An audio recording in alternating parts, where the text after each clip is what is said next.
كراما كاتبين يعلمون ما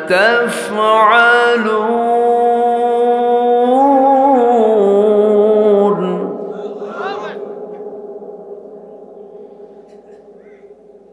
إن الأبرار لفي نعيم وإن الفجار لفي جحيم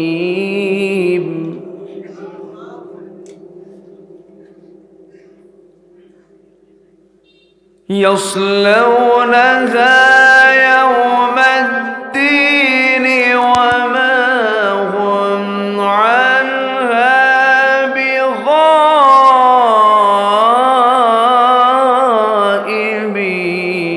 بغائبين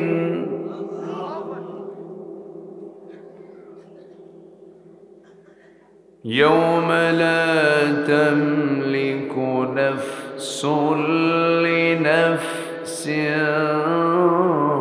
شيئا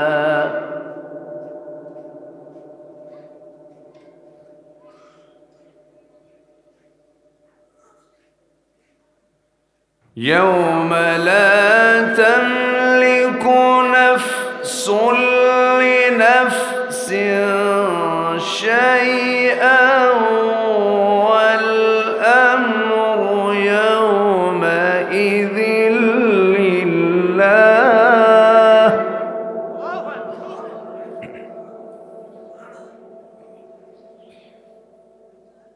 الله أكبر بسم الله الرحمن الرحيم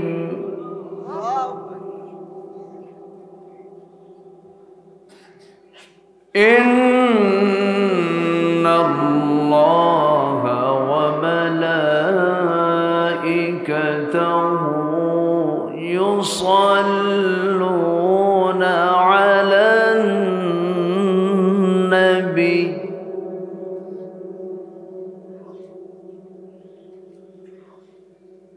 يا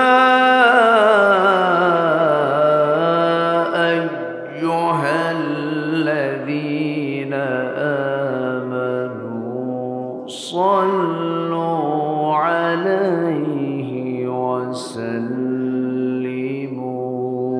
تسليما اللهم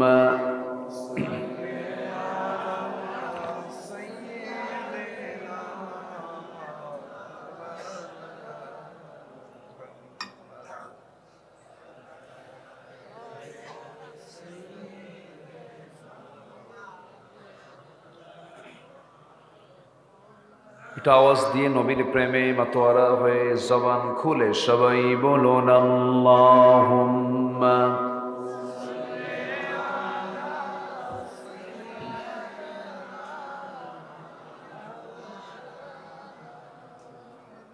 monitor নাই monitor কই এত দূরে মনিটর থাকে কান কোথায় আপনার মুখ থেকে কান কোথায় এদের মনিটর দেয় না কাছে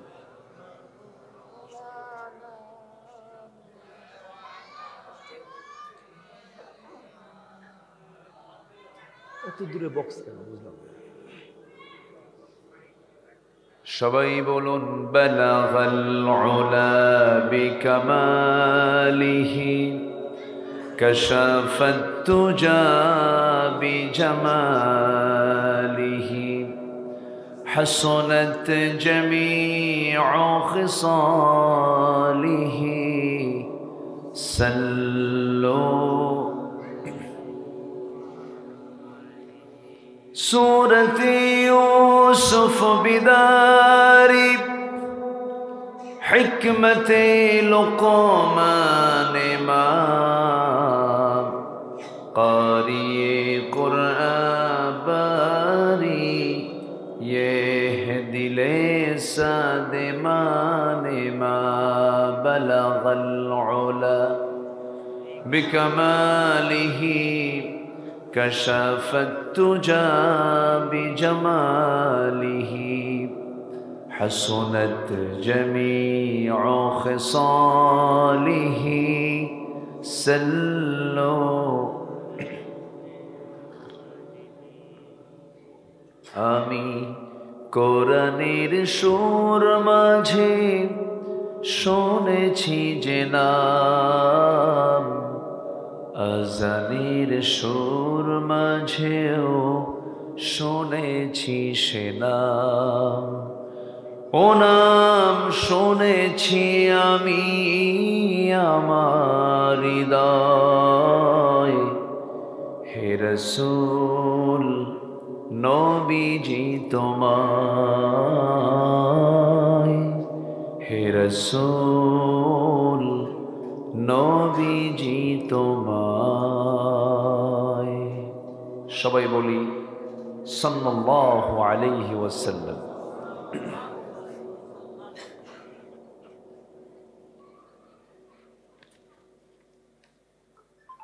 জামালপুর জেলার সদর উপজেলার ভালুকা উচ্চ বিদ্যালয় মাঠে অনুষ্ঠিত 3 দিনব্যাপী 34তম বার্ষিকী তাফসীরুল কোরআন মাহফিল 2024 দ্বিতীয় দিবসের সম্মানিত সুযোগ্য সভাপতি রশিদপুর এনিও ফাজিল ডিগ্রি মাদ্রাসার অনারেবল ভারপ্রাপ্ত প্রিন্সিপাল মুহতারাম মাওলানা আব্দুল বাতিন, প্রধান অতিথি বিশিষ্ট ব্যাংকার জনাব শওকত আলী আকন্দ, আজকে প্রোগ্রামের বরেণ্য আলোচক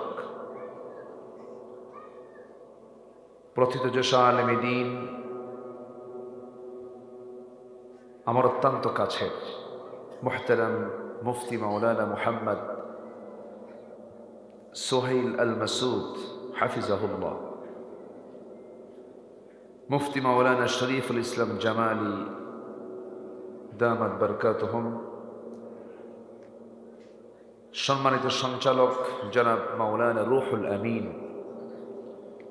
উপস্থিত হযরত উলামায়ে কেরাম, ফদলায়ে ইজম, সুশীল সমাজ, জাতির শ্রেষ্ঠ সন্তান, শিক্ষক মণ্ডলী, আজকের মাহফিলের প্রধান আকর্ষণ যাদেরকে নিয়ে আজকের এই সাজানো গোছানো বর্ণাঢ্য আয়োজন, তাওহীদের পতাকাবাহী, কালিমার ঝান্ডাবাহী, দ্বীন ইসলামের নরসারদুল বীর মুজাহিদ, প্রাণ প্রিয় সম্মানিত দ্বীনি ভাইরা, আড়ালে বসে আছেন শ্রদ্ধেয়া সম্মানিতা মা বোনেরা, আলোচনার সূচনায় আনুষ্ঠানিকতার মধ্য দিয়ে আমার পক্ষ থেকে আবারও দিল খোলা সালাম, আসসালামু আলাইকুম ওয়া রাহমাতুল্লাহি ওয়া বারাকাতুহু।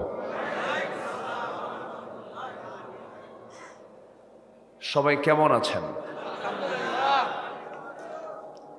আমাকে প্রশ্ন করলেন, আল্লাহ তাআলা আমাকে তো আপনার মতোই আপনার সাথেই রেখেছেন, বলি আলহামদুলিল্লাহ।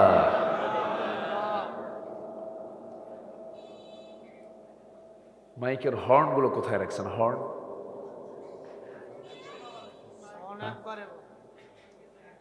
কোথায় রাখছেন বুঝলাম না। কথা কি শোনা যায় ভালোভাবে?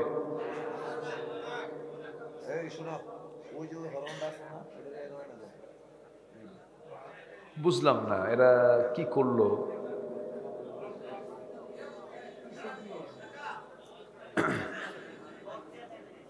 আমি নিজেই বুঝতে পারছি না আমার আওয়াজ। দুটো কোণা দিয়ে, এই কোণায় আর এই কোণায় 2টা হর্ন দিয়ে দেন, ব্যাস। ওগুলো বাদ দিয়ে, আপনার বক্স হয়নি, ওগুলো চলবে না। 2টা কোণায় 2টা মাইক দিয়ে দেন, আমার কান যেতে দেন। আপনার মুখ কোথায় আর কান কোথায়? আল্লাহ মুখটাকে কানের সাথে দিয়েছেন, কানটাকে মুখের সাথে দিয়েছেন। কেন? এখান থেকে যেন কানে শোনা যায়। আপনার সাউন্ড সিস্টেম কোথায় কি করতে হবে তো আপনার বডিতে দিয়ে দিয়েছেন। এই যে মুখ, এই যে কান, দেখছেন? কান তো আল্লাহ তাআলা পিঠেও দিতে পারতেন, দিছেন, পিঠে দিছেন, ঠিক করে।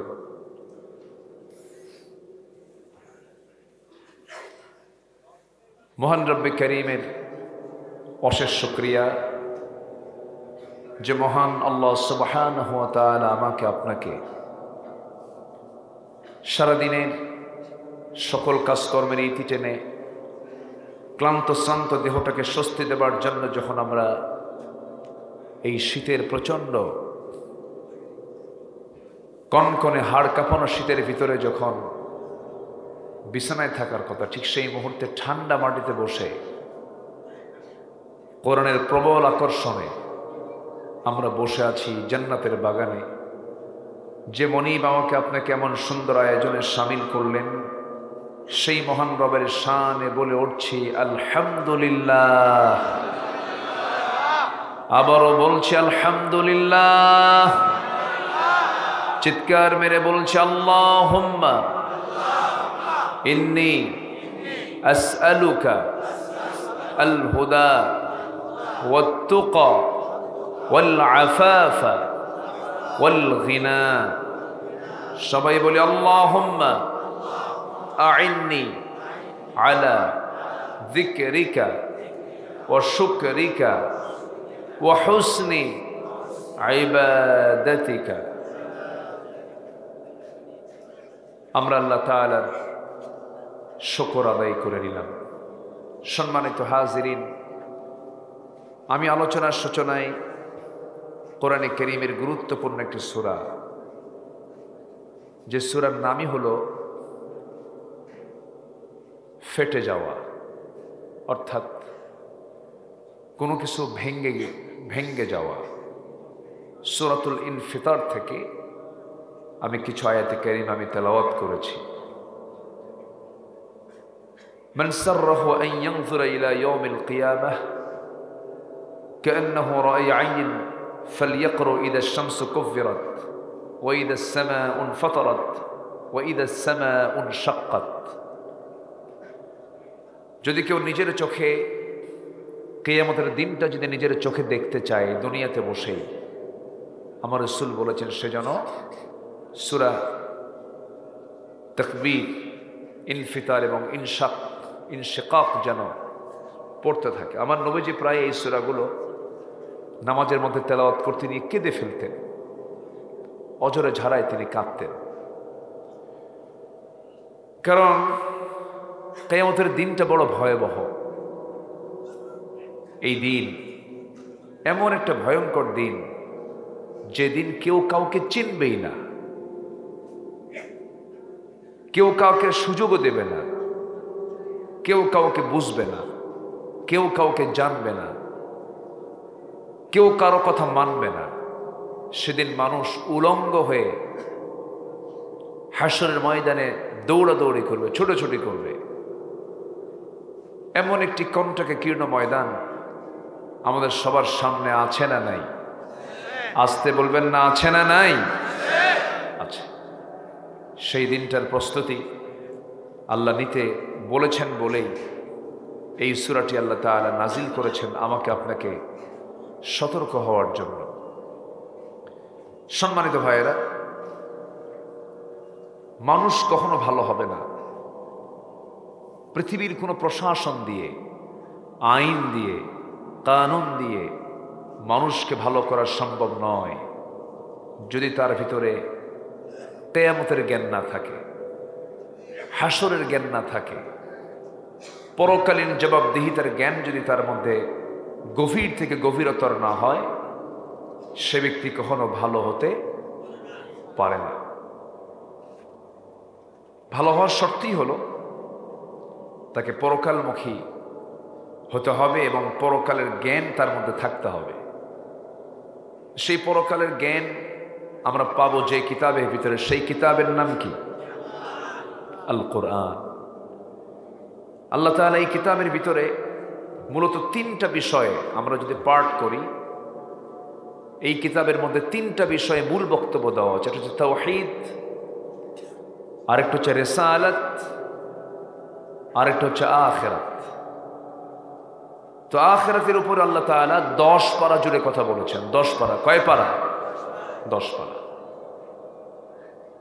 তাওহীদের উপরে 10 পারা কথা বলেছেন, রিসালাতের উপরে 10 পারা কথা বলেছেন। তো তারই একটা অংশ সূরা ইনফিতার থেকে আমি কিছু আজকে কথা বলতে চাচ্ছি। ওমা তাওফীকি ইল্লা বিল্লাহ আলাইহি তাওয়াক্কালতু ওয়া ইলাইহি উনীব। সেই মহান রবের প্রতি পূর্ণ ভরসা রেখে আসুন আমরা ধীরে ধীরে মূল আলোচনার দিকে চলে যাই। আল্লাহ তাআলা রাসূল যখন এই সূরাগুলো পড়তেন নিজেই কাঁদতেন, সাহাবে কেরামও কাঁদতেন।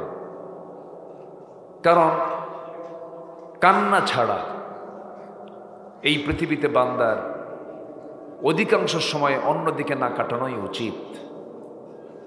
পৃথিবী কি আসলে আনন্দ করার জায়গা না কান্নাকাটি করার জায়গা? বলেন তো। ফালইয়াদহাকু কালিলা ওয়ালিয়াবকু কাসীরা।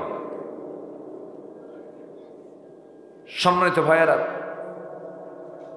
আমার নবীজি মাঝে মাঝে কাঁদতে কাঁদতে বেকরার হয়ে যেতেন,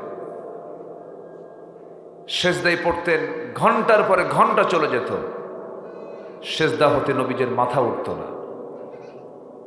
কোন এক রাতের আধারে আমার নবীজি চোখের পানি ফেলে ফেলে সেজদায় পড়ে ডুকরে ডুকরে কাঁদতেছিলেন।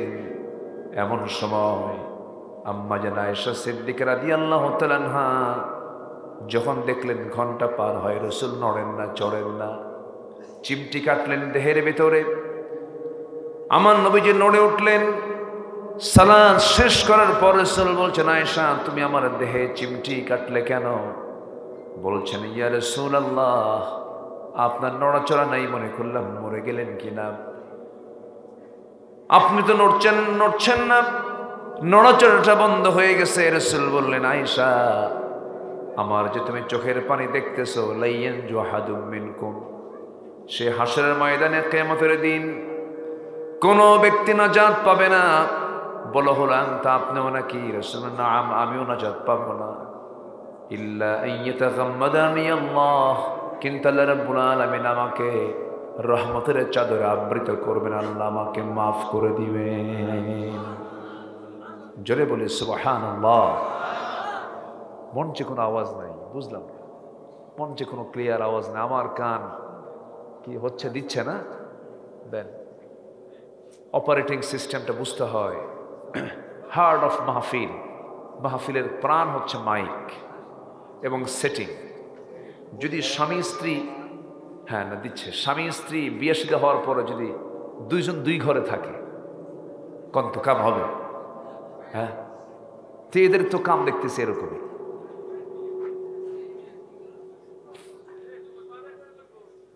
সম্মানিত ভাইয়েরা, একটু কান লাগান, মনোযোগ দিয়ে আমরা একটু শোনার চেষ্টা করি।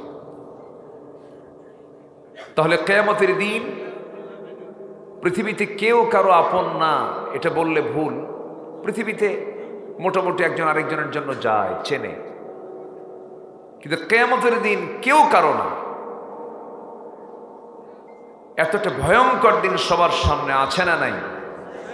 এই চিন্তা যদি মাথায় থাকতো, ওই বান্দার দ্বারা কখনো জুলুম হতে পারে না, হিংসা হতে পারে না, পরশ্রী কাতরতা সম্পূর্ণ ব্যক্তি সে হতে পারে না।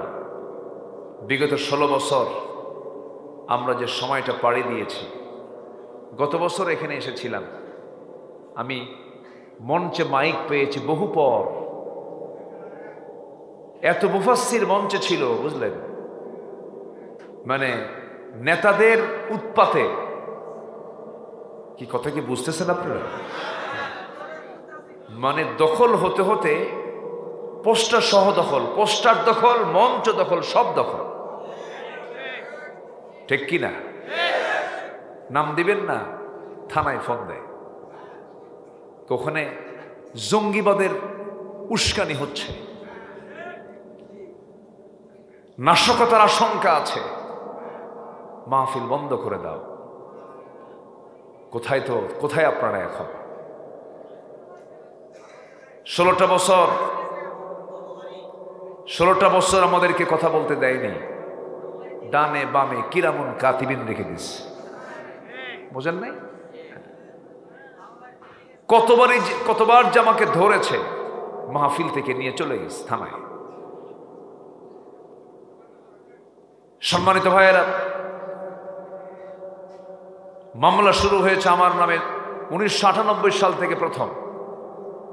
1998 সালে তারা তখন ক্ষমতায়। এই আমলেও আমাকে লক্ষ্য করে গুলি পর্যন্ত করা হয়েছে, মঞ্চে আগুন ধরিয়ে দেওয়া হয়েছে।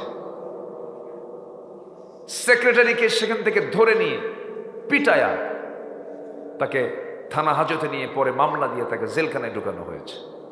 3 দিন পরে করলো আমাকে লক্ষ্য করে গুলি, মাহফিল পণ্ড করে দিল, লাঠিচার্জ করলো। 3 দিন পরে একটা মামলা হলো, সেই মামলার আমি হলাম 1 নম্বর আসামি। বুঝলেন কিছু? এই হচ্ছে অবস্থা। সম্মানিত ভাইয়েরা, সম্মানিত বন্ধুগণ, 2018 সালে হঠাৎ করে বাড়ি ঘেরাও করলো আমাকে ধরে নিয়ে চলে গেল থানায়। থানায় আমারে ওসি সাহেবের রুমে নিল। ওসি সাহেব আমার দিকে সালাম দিয়ে কয়, হুজুর আমারে মাফ করে দেন, আমি আপনার খুব অর্শনী, আমি আপনাকে খুব মহব্বত করি, কিন্তু ধরতে বাধ্য হয়েছি, উপরের নির্দেশ। হুজুর বোঝেন তো, বউ বাচ্চা আছে, চাকরি বাঁচান তো ফরজ। তো বললাম, ইমান বাঁচান তো নফল। মামলা একখান দিল, বলল হুজুর নির্বাচন পর্যন্ত একটু থাকেন, নির্বাচনটা মরা মানুষ দিয়ে হয়ে যাক। কি মানুষ দিয়ে হয়ে যাক? মরা মানুষ দিয়ে হয়ে যাক। ঢুকলাম জেলখানায়, দেখি এক বুড়ো চাচা, বৃদ্ধ চাচা, বয়স 80 থেকে 85 বছর। এই বৃদ্ধ চাচা আমাকে দেখে লম্বা একখান সালাম দিয়ে বলে, হুজুর আপনি জেলখানায় ঢুকছেন? খুব খুশি হইলাম।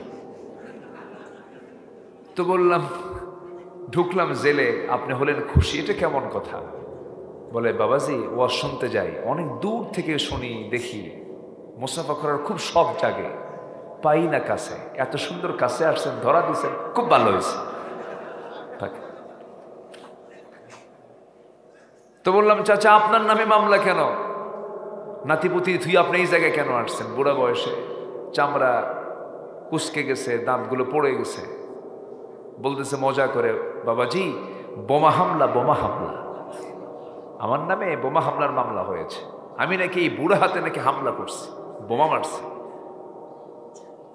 এই হলো চিত্র। সম্মানিত বন্ধুগণ, এই 16 বছরে জেলখানায় ছিল সাধারণ মানুষ বেশি না আলেম ওলামা বেশি? এই 53 বছর আলেম ওলামা কি কখনো ক্ষমতায় ছিল? ক্ষমতার মসনদে ছিল?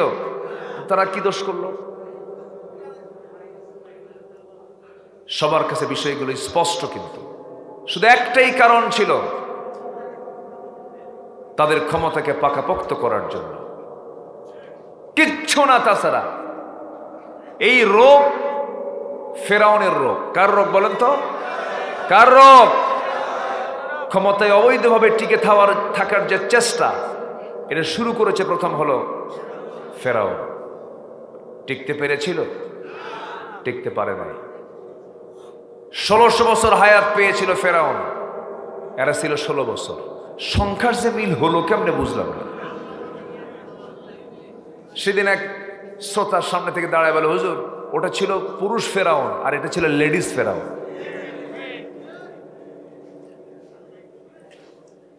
সম্মানিত ভাইয়েরা, আমাদের মাথা থেকে একটা জগদ্দল পাথর সরে গেছে। আমরা সুন্দর করে দেশকে গড়তে চাই। জোরে বলি ইনশাআল্লাহ। কি দিয়ে গড়বেন? রাজি আছেন তো সবাই? সবাইকে রাজি আছেন? 53 বছর তো দেখলাম, কেউ 25 বছর, কেউ 16 বছর, কেউ 9 বছর, মাঝখান দিয়া মঈনুদ্দিন ফখরুদ্দিন, এনারা কয়েক বছর। সব দেখা শেষ। সবার নামের আগে মোহাম্মদ লাগানো আছে, সবার ধর্মের নাম ইসলাম। মুসলিম পরিবারের লোক হওয়ার পরেও তারা ইসলাম দিয়ে, কোরআন দিয়ে রাষ্ট্র চালান নাই। যদি চালাতেন আজকে মুসলমানদের নামাজির সংখ্যা 5% হতো না, নামাজি হতো 95%, বেনামাজি থাকতো 5%। অতএব সব দেখা শেষ, আগামীর দেশ আমরা দেখতে চাই কোরআনের দেশ, ইসলামের দেশ। রাজি আছেন কারা কারা? হাত উঁচু করে দেখো।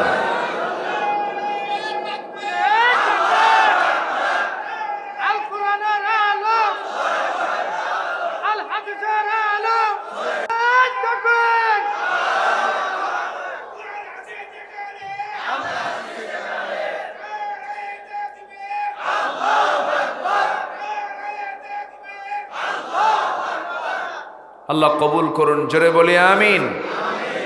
লাগাইছেন? ওয়াজ শেষে লাগাবে নাকি?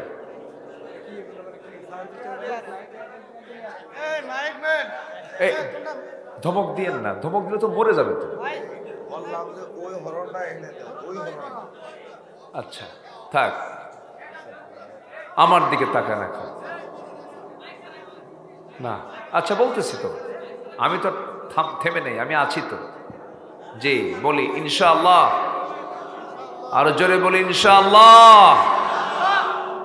আমার তো মনে আছে গত বছর অনেক সুন্দর ছিল না। আমি তো বুঝলাম না যে বক্স এত দূরে রাখে, মনিটর সাথে থাকে, আমি এটা জানি, কিন্তু সিস্টেমটা কেমন যেন বুঝলাম না। সম্মানিত ভাইরা, হ্যাঁ হ্যাঁ, সম্মানিত ভাইয়েরা, তাই না? কেমন একটা আওয়াজ না, মঞ্চে আমি কোনো আওয়াজ পাচ্ছি না। কেমন জিকির করি লা ইলাহা,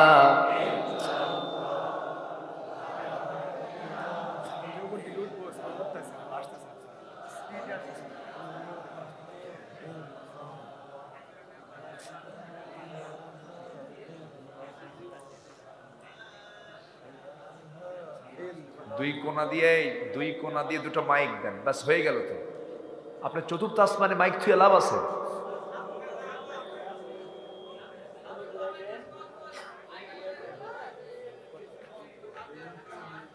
সম্মানিত ভাইয়েরা, হ্যাঁ এই তো উনি কতক্ষণ আগে বলছে না ওদের আছে মাইক বলে, দিল্লি তো হয়ে যাচ্ছে। বক্স বন্ধ করেন, বক্স বন্ধ করেন,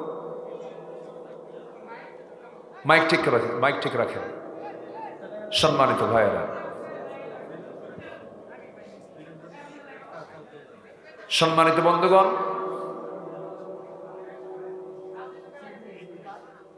আমরা সবাই তো মরে যাচ্ছি, একদিন মরে যাব না আমরা? কখন মরবেন? যখন তখন। কখন মরবো আমরা? যখন তখন। যে কোনো মুহূর্তে আমরা দুনিয়া থেকে বিদায় হয়ে যাব। Everybody must be face before the day of resurrection. প্রত্যেকটা মানুষকেই মুখোমুখি হতে হবে পুনরুত্থান দিবসে। কার সামনে? আসতে বলবেন না, কার সামনে? আল্লাহর সামনে। আল্লাহ রাব্বুল আলামিন বলেন, ইযাস সামাউ ইনফাতারাত ওয়া ইযাল কাওয়াকিবু ইনতাসারাত ওয়া ইযাল বিহারু ফুজ্জিরাত ওয়া ইযাল কুবুরু বু'সিরাত আলিমাত নাফসুম মা কদ্দামাত ওয়া আখারাত। আল্লাহ রাব্বুল আলামিন সুন্দর করে বলছেন, যখন আকাশ ফেটে যাবে, তারকাগুলো চারিদিকে ছিটকে বিক্ষিপ্ত হয়ে যাবে, এরপরে সমুদ্র যখন ফেটে যাবে, উদ্গীরণ করে দেবে সবকিছু, কবর যখন খুলে দেওয়া হবে, কবরবাসী কবর থেকে বাঁশ যেমন সুন্দর করে বাঁশের নিচ থেকে ছোট্ট ছোট্ট বাঁশের কি বলে এটাকে এলাকায় কুরুল যেমন বের হয়, এমন করে মানুষ কবর থেকে উঠতে থাকবে। বু'সিরাত আলিমাত নাফসুম মা কদ্দামাত ওয়া আখারাত। প্রত্যেক ব্যক্তি তার সামনের পিছনের সব কিছু জেনে যাবে। সেই দিন বান্দার আমলনামা বান্দা নিজেই দেখতে পাবে। আল্লাহ সেই দিন বান্দাকে লক্ষ্য করে বলবেন, ইকরা কিতাবাকা কাফা বিনাফসিকাল ইয়াউমা আলাইকা হাসিবা। বান্দা তুমি তোমার আমলনামা নিজেই পড়ো, আজকের বিচার করার জন্য কাউকে লাগবে না। বান্দা তুমি নিজেই যথেষ্ট, নিজেই সুন্দর করে পড়ে নাও। আমার বন্ধুগণ, আল্লাহ রাব্বুল আলামিন সেই দিনের ব্যাপারে বলছেন, এত কঠিন দিন সেই দিনটা। ওই আয়াতটা যখন ওমরে ফারুক পড়তেন হাউমাউ করে কাঁদতেন। সে আয়াতটা হলো সূরা জিলজালের শেষ আয়াত, শেষ দিকের আয়াত, ফামান ইয়া'মাল মিসকালা যাররাতিন খায়রান ইয়ারাহু ওয়া মান ইয়া'মাল মিসকালা যাররাতিন শাররান ইয়ারাহু। সেই দিন যাররা পরিমাণ যে ভালো কাজ করবে তাও সে দেখবে, আবার যাররা পরিমাণ মন্দ কাজ করবে তাও সেদিন সে দেখতে পাবে। আমার বন্ধুগণ, কোনো কিছু আড়াল করার কোনো সুযোগ নাই, সব কিছু বান্দার সামনে স্পষ্ট হয়ে যাবে। সে আল্লাহর সামনে আমি আপনি যখন হাজিরা দিতেই হবে, আমি যখন হাজির হবই, আমাকে আপনাকে সেই প্রিপারেশন নিয়ে আল্লাহর সামনে হাজির হতে হবে। এক নাম্বার প্রিপারেশন হলো, সবচেয়ে বড় পুঁজি হলো ঈমানটা নিয়ে হাজির হতে হবে। কি নিয়ে বলেন? জোরে বলেন, কি নিয়ে? ঈমান নিয়ে যেতে হবে। কোন ঈমান? আমলহীন ঈমান নয়, আবার ঈমানহীন আমলও নয়, দুটাই লাগবে। আল্লাহ রাব্বুল আলামিন বলছেন, ইন্নাল্লাযীনা আমানু ওয়া আমিলুস সালিহাতি কানাত লাহুম জান্নাতুল ফিরদাউসি নুজুলা খালিদিনা ফিহা লা ইয়াবগুনা আনহা হিওয়ালা। ঈমান যারা আনবে এবং আমলে সালেহ যারা করবে, আল্লাহ ওয়াদা করছেন আমি আল্লাহ রাব্বুল আলামিন তাকে এক নম্বরে জান্নাত, জান্নাতুল ফিরদাউস আমি তাকে পাঠিয়ে দেব, জান্নাত আমি তাকে দিয়ে দেব। কিন্তু শেষের দিকে আবার শর্ত জড়িয়ে দিয়েছেন, ফামান কানা ইয়ারজু লিকা রাব্বিহি ফালইআমাল আমালান সালিহান ওয়া লা ইউশরিক বিইবাদাতি রাব্বিহি আহাদা। আল্লাহ বলছেন, আমার সঙ্গে যদি কেউ সাক্ষাৎ করতে চায় সে যেন শিরিকের ধারে পাশে না যায়, শিরিক মুক্ত হয়ে আমার সঙ্গে যেন সাক্ষাৎ করে। আমার নবী একদিন সাহাবায়ে কেরামকে বলছেন, আলা উনাব্বিউকুম বিআকবারিল কাবাইর, আমি কি তোমাদের কি বড় বড় কবিরা গুনার কথা বলবো নাকি? রাসূল বললেন, প্রশ্ন করলেন, সাহাবীরা বলছেন, হুজুর বলুন। হ্যাঁ, আমরা শুনতে চাই। আমার নবীজি তিনটা বড় বড় গুনার কথা বললেন। শুধু তিনটাই কবিরা গুনাহ নয়, আরো কবিরা গুনাহ আছে। এর মধ্যে সেদিন তিনি বললেন, আল ইশরাকু বিল্লাহ, উকুকুল ওয়ালিদাইন, কাউলুজ জুর। এই তিনটা সবচেয়ে আকবারুল কাবাইর, কবিরা গুনার মধ্যে সবচেয়ে বড় কবিরা গুনাহ হলো এই তিনটা। আল্লাহ রাব্বুল আলামিন এক জায়গায় অফার করছেন, বান্দা শোনো, তোমার জীবনের ছোটখাটো গুনার দিকে আমি আল্লাহ তাকাবো না, ছোটখাটো গুনাহ সব মাফ করে দেব তুমি যদি বড় বড় কবিরা গুনাহগুলো ছেড়ে দিতে পারো। আল্লাহ রাব্বুল আলামিন বলেন, ইন তাজতানিবু কাবাইরা মা তুনহাউনা আনহু নুকাফির আনকুম সাইয়্যাতিকুম ওয়া নুদখিলকুম মুদখালান কারীমা।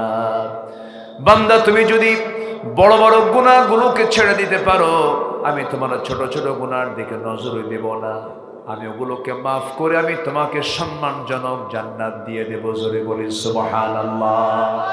তো সবচেয়ে বড় চ্যালেঞ্জ হলো বড় গুনাহগুলোকে আমরা ছাড়বো। কি গুনাহ? বড় গুনাহগুলোকে আমরা ছেড়ে দেব। যেরকম রাসূল বললেন, শিরকির গুনাহ বড় গুনাহ। কিছু কিছু লোকের রোগ আছে, মাজার দেখলে পরে পাগলা হয়ে যায়, সেজদা দেব কেমনে? আছে না নাই? আসতে বলে, আছে না নাই? মাজারে দেখলে সেজদা মারে, হারাম। ওয়া ইযাস্তাআনতা ফাস্তাইন বিল্লাহ, যদি চাইতে হয় আমরা কার কাছে চাবো? আল্লাহর কাছে চাবো। জুতা ফিতা ছিললে আমরা আল্লাহর কাছে বলবো। আমার বন্ধুগণ, শিরকের গুনাহ কখনো মাফ হবে না, যে আল্লাহর ওয়াদা, ومن يشرك بالله فقد حرم الله عليه الجنة। যে ব্যক্তি শিরকের গুনাহ করবে আল্লাহ রাব্বুল আলামিন তার জন্য জান্নাতটা হারাম করে দিবে, তার জন্য জান্নাত বাজেয়াপ্ত হয়ে যাবে। শিরকের ধারে পাশে যাওয়া যাবে না আমার বন্ধুগণ, এটা মারাত্মক গুনাহ। নাম্বার 2 হলো উকুকুল ওয়ালিদাইন, পিতামাতার সঙ্গে খারাপ আচরণ করা। এমন সন্তান বুঝি বাংলার জমিনে নাই? আছে আছে আছে। নেতার পিছনে দৌড়ায়, নেতাও গাঁজা খায়, কর্মীও গাঁজা খায়, লক্ষ লক্ষ টাকা দিক সেদিক ওড়াউড়ি করে, সব নষ্ট করে ফেলে, কিন্তু বাবার দিকে তাকায় না, মার দিকে তাকায় না। এমনকি এমন সন্তান আমার দেশে জন্ম হয়েছে, সন্তান হয়ে মাকে পর্যন্ত জবহ করেছে। সম্পত্তির নেশায় বাবাকে গুলি করে হত্যা করেছে, বাবাকে টুকরো টুকরো করেছে, টুকরো টুকরো করে বিভিন্ন জায়গায় লাশগুলোকে ফেলে দিয়েছে, অংশগুলোকে পার্ট করে ফেলে দিয়েছে। এমন ঘটনা আমার দেশে আছে না নাই? আছে। এই যে চিত্রগুলো চিত্রায়িত হচ্ছে, এর মূল কারণ হলো জাতি আজকে কোরআন থেকে কাছে না দূরে। দিনের জ্ঞান নাই তো। এই দিনের জ্ঞান থাকলে পরে এমনটা হতো না। নৈতিকতার শিক্ষা ছাড়া জাতির কখনো পরিবর্তন হতে পারে না। 16 বছর যত আমাদের দেশের সিলেবাস প্রণয়ন করা হয়েছে, তা দিয়ে জাতি নৈতিকতার কিছুই শিখতে পারে নাই। গত বছরের শুরুর দিকে শিক্ষকদেরকে ট্রেনিং শিখাইছে প্যাক প্যাক, হাঁসের কি, হাঁসের ডাক, ব্যাঙের নাচ, ব্যাঙ কেমনে নাচে, হাঁস কেমনে আওয়াজ করে। আর যৌন শিক্ষার জন্য ক্লাসের ভিতরে বাধ্যতামূলক করা হচ্ছিল। আচ্ছা, যদি কোনো ছেলের বিয়েতে যদি বলে এই ছেলেটার বিয়ের পূর্বে আরো 3 বছর যৌন শিক্ষা খুব ভালো ট্রেনিং নেওয়া আছে, ওর কি বিয়ে হবে? আসতে ওর বিয়ে হবে, কত বিয়ে হবে?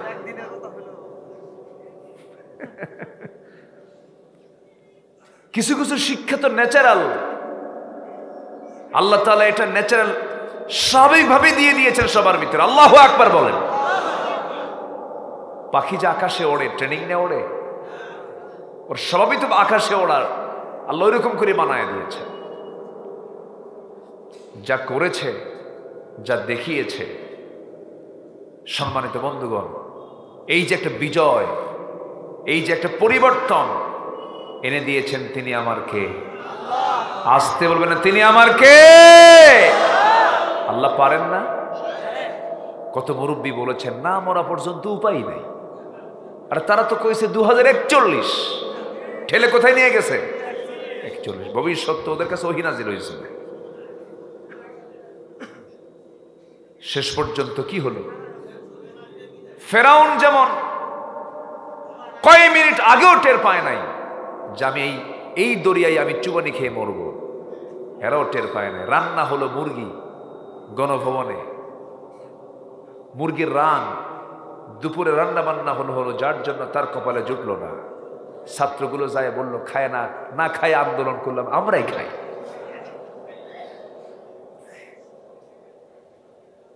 সম্মানিত বন্ধুগণ, সম্মানিত ভাইয়েরা, এখন আসল বিজয় আসেনি। আসল বিজয় যদি হয়ে যেত, সমাজে সুদ থাকতো না, সমাজে মদের বোতল থাকতো না, জেনার কারবার থাকতো না, সমাজ থেকে এই হারাম, সুদ, মদ, জুয়া, জেনা, চুরি এগুলো বন্ধ করার জন্য অবশ্যই বিধানের প্রয়োজন আছে না নাই? আসতে বলবেন না, আছে না নাই? যুব সমাজ, তোমরা সচেতন হয়েছ, সচেতন হয়েই থাকো। উন্নত চরিত্র গঠন করো, জান্নাতি চরিত্র গঠন করো, হুসনে খুলক নিয়ে আসো। শুধু এতটুকু তোমার যদি থাকে, আগামীর বাংলাদেশ তোমার হাতে চলে যাবে, তোমার হাতে চলে যাবে, তুমি দেশকে গড়বে। তুমি দেশকে গড়বে। ভাবছিলাম যুব সমাজ মনে হয় ডিভাইস আক্রান্ত হয়ে মাদকাসক্ত হয়ে অসৎ নেতৃত্বের সবলে পড়ে মনে হয় শেষ হয়ে গেছে। না, জাতে মাতাল তালে ঠিক ছিল। বলি আলহামদুলিল্লাহ, আলহামদুলিল্লাহ বলেন। জীবন দেওয়া এত সস্তা না, যত রক্ত লাগে দেব, প্রয়োজনে লোক পাঠাবো, আমি যাব না। এই লোক, এরকম লোক আছে না নাই বলেন? ওই সমস্ত ছাত্ররা কি তা করেছে? আল্লাহু আকবার। ইল্লা তানফিরু ইউআযিবুকুম আযাবান আলীমান ওয়া ইস্তাবদিল কওমান গায়রাকুম ওয়া লা তাদুররুহু শাইআ। ওরা পালায় নাই, ওরা সামনে গিয়েছে, পিঠ দেখায় নাই, বুক দেখিয়েছে। আল্লাহু আকবার বলেন। কে বিজয় দিয়েছেন? আসলে কে বিজয় দিয়েছেন?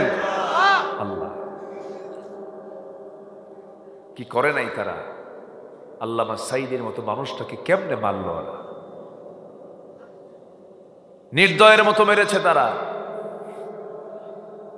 অনেক কিছুই করেছে। অতএব যুবকরা, তোমাকে সচেতন হতে হবে, তোমার চোখ কান খোলা থাকতে হবে, তোমাকে নামাজি হতে হবে। অবৈধ কোনো সম্পর্কে জড়ানো যাবে না, তোমাকে পায়াস হতে হবে। আল্লাহ তুমি কবুল করো। জোরে বলি আল্লাহুম্মা আমিন। আরো জোরে আল্লাহুম্মা আমিন। সম্মানিত ভাইয়েরা, তাহলে পিতামাতার সঙ্গে খারাপ আচরণ করা যাবে? আসতে বলবেন না, যাবে? যাবে না। আমার বন্ধুগণ, কিন্তু আজকের সমাজে লক্ষণীয়, পিতামাতার সমাজের পরিবারের জন্য বোঝা হয়ে দাঁড়ায়। গত বছর নাটোরে একটা মাহফিল ছিল, এক মুরব্বী আমার কাছে চিঠি লিখেছেন। একজন বয়স্কা মা আমার কাছে কাঁপা কাঁপা হাতে একটা চিঠি লিখেছেন। সেই চিঠির বিষয়বস্তু হলো, হুজুর আমার সালাম নেবেন। আমার 3টা ছেলে, একটা মেয়ে, মেয়েটাকে বিয়ে দিয়েছি, ছেলে 3টাও বিয়ে করেছে, তাদের ঘরগুলো আমার ঘরের চতুর্পাশে। আমি 72 বছর বয়সে নিজের রান্না নিজেই করে খাই, নিজেই রান্না বান্না করি। আমার 3টা ছেলের বউ আছে, পরিবার আছে। আমার এই সন্তানগুলোর 3টা ঘরে 3 জনের রান্না হয়। সে রান্নার গন্ধগুলো আমার নাকে এসে ধাক্কা মারে, কিন্তু আমার রান্না এখনো নিজের রান্না নিজেই করতে হয়। আপনি আমার জন্য দোয়া করুন, আমার সন্তানদের জন্য দোয়া, আমার সন্তানদের জন্য দোয়া করুন, সন্তানগুলো যেন আমাকে একটু দেখে। বুক ফটাত না। অথচ যেই মা ওই 3টা ছেলেকে, 3টা সন্তানকে একই হাড়িতে খাওয়ালেন, কিন্তু আজকে সেই 3 সন্তানের 3 বাড়িতে 3টা হাড়িতে রান্না হওয়ার পরেও এক মায়ের খাবার জোটে না। এটা কি আফসোস নয়? আফসোস। আমার বন্ধুগণ, আল্লাহ রাব্বুল আলামিন পিতামাতার অধিকারকে এত বেশি গুরুত্ব দিয়েছেন, যারা কোরআনটা পড়েন বুঝতে পারবেন। আল্লাহ রাব্বুল আলামিন এমন একটা আয়াত দিয়েছেন, যে আয়াতের পরে আর কোনো ব্যাখ্যা নাই, ব্যাখ্যামূলক আয়াত দিয়েছেন বাপ মার ব্যাপারে। কোন ইঙ্গিত দিয়ে কথা বলেন নাই, বলেছেন ইম্মা ইয়াবলুগান্না ইনদাকাল কিবারা আহাদুহুমা আও কিলাহুমা فلا تقل لهما أف ولا تنهرهما وقل لهما قولا كريما জোরে বলুন আল্লাহু আকবার।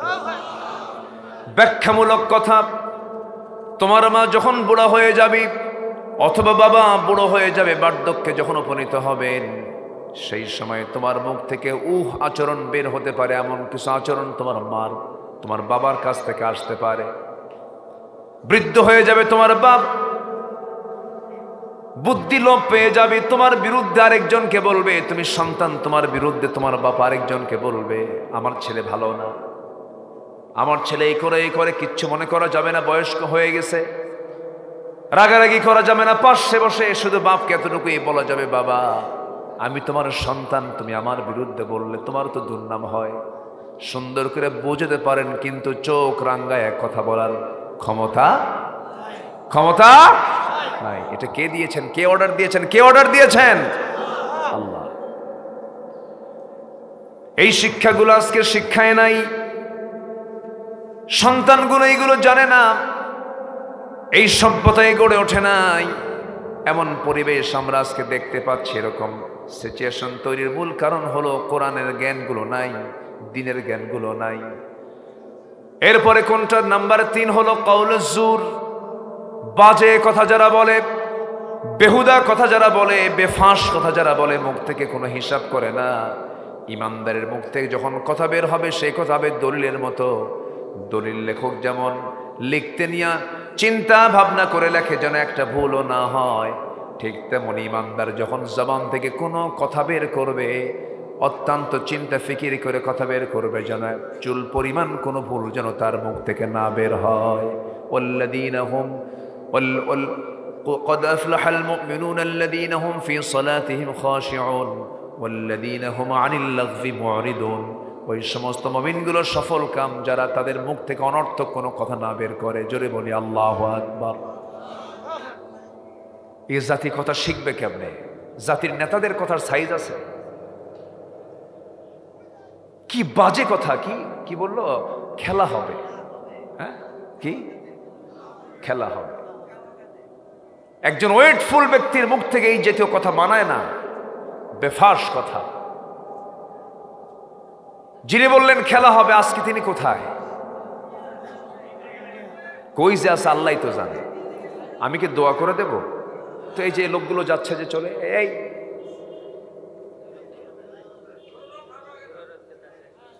কি আমি কি আলোচনা চালিয়ে যাব? সবাই থাকতে রাজি আছেন তো? জোরে বলি ইনশাআল্লাহ। থাকুন, একটু আমাকে সময় দেন প্লিজ, কেউ নড়বেন না। একটু আমাকে একটু সময় দিয়ে আমাকে সহযোগিতা করুন। এত রাতে ওঠা এই এলাকার এটাই ট্রেডিশন মনে হয়। আমি আসছি অনেক আগে, কিন্তু গতকালকে আমার এই সময় মাহফিল শেষ, এর বহু আগে শেষ।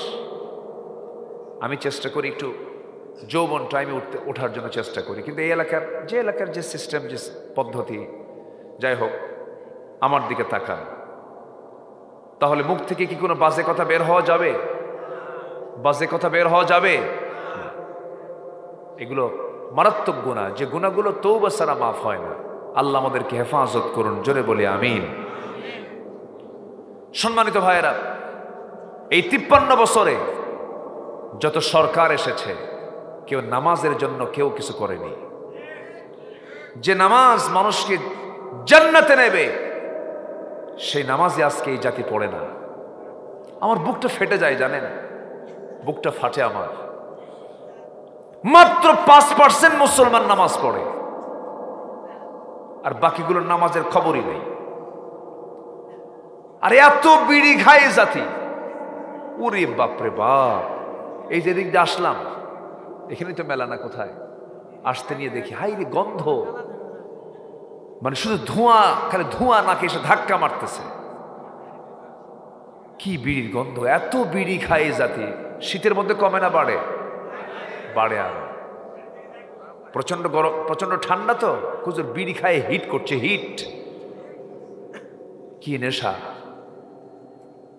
এত বিড়ি টানে এই জাতি। 53টা বাজেট হয়েছে এ পর্যন্ত বাংলাদেশে। প্রতিটি বাজেটে অর্থমন্ত্রীরা কোনো কিছুর দাম না বাড়ালেও বিড়ির দামটা বাড়াইছে। ভালো, প্রত্যেক বছর বিড়ির দাম বাড়লেও যারা বিড়ি খায় তারা খায় প্রয়োজনে বাড়ি ভিসে খামু, বিড়ি খাওয়া ছাড়বো না। এত টানা টানে। আল্লাহ তুমি এই বদভ্যাস থেকে জাতিকে হেফাজত করো। জোরে বলি আমিন, আরো জোরে আমিন। আবার মাহফিলে এসে প্রশ্ন করে, হুজুর বিড়ি খাওয়া কি জায়েজ আছে? মানে উনি জায়েজের চেষ্টায় আছেন, সারা তো দূরে থাক, আরো চেষ্টায় আছেন। না, আমরা কোনো নেশার দিকে যাব না। জোরে বলি ইনশাআল্লাহ। নামাজ পড়বো কয় ওয়াক্ত? আসতে বলবো না, কয় ওয়াক্ত নামাজ? আমার বিশ্বাস, যুবক তোমরা যদি এগিয়ে যাও, গ্রামে গ্রামে তোমার গ্রামকে ঠিক করার জন্য মসজিদ কমিটি আগে নতুন করে সাজাও। মসজিদ কমিটিতে ঘাপটি মারা যেগুলো মদখোর, শরাবখোর আছে, যেগুলো সুদখোররা কমিটির মধ্যে আছে, ঘাট ধাক্কা দিয়ে মসজিদ থেকে বের করে দাও। তোমার গ্রামের মাতব্বর যদি নামাজ না পড়ে, আস্তে করে তার পাশে গিয়ে বসে বলো, চাচা আপনি কি নামাজ পড়েন? না, আপনার মাতব্বরি আমরা মানি, আপনি নামাজটা পড়েন, নামাজ পড়বেন, মাতব্বরি মানব। নামাজ পড়বেন না, আপনি আল্লাহর হক নষ্ট করেন, আপনার মাতব্বরি আমরা মানতে চাই না। তোমার গ্রামে তুমি দেখো কোন ঘর থেকে কোন মহিলা আপত্তিকর পোশাক পরে বের হয়, তুমি নোট করো। যুব সমাজ, তোমরা সেই পরিবারের মূল মুরব্বীর কাছে গিয়ে বলো যে এই যে আপনার মেয়ে অথবা আপনার স্ত্রী আপত্তিকর পোশাক পরে আসে, আমরা নামাজ পড়ি, আমরা ঈমান নিয়ে টিকে থাকতে চাই, আমাদের চোখের গুনাহ হয়, চোখের অসুবিধা হয়, আমাদের আমলনামা ক্ষতিগ্রস্ত হয়ে যায়। এই গ্রামে থাকতে হলে মুসলিম পরিবার, অ্যাজ এ মুসলিম, অবশ্যই বোরকা ছাড়া গ্রামের কোনো মহিলা বের হতে পারবে না। সময় এসেছে, এখন আমাদের সময় এসেছে, ঠিক কিনা? এই সময়টা কখনো পাইনি, 53 বছর পাইনি আমরা। এই 16 বছর